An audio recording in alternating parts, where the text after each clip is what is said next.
ಯಾವ ಮೋಹನ ಮುರಳಿ ಕರೆಯಿತು ನಿದ್ದೂರ ತೀರಕ್ಕೆ ನಿನ್ನನು.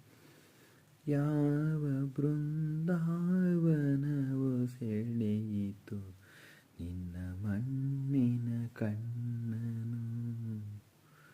ಯಾವ ಮೋಹನ ಮುರಳಿ ಕರೆಯಿತು ದೂರ ತೀರಕ್ಕೆ ನಿನ್ನನು.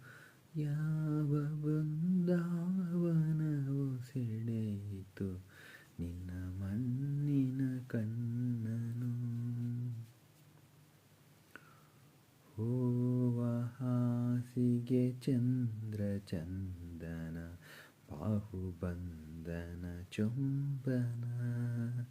ಬಯಕೆ ತೋಟದ ಬೇಲಿಯೊಳಗೆ ಕರಣಗಣತಿ ರಿಂಗನ. ಯಾವ ಮೋಹನ ಮುರಳಿ ಕರೆಯಿತು ದೂರ ತೀರಕ್ಕೆ ನಿನ್ನನು. ಯಾವ ಬೃಂದಾವನವು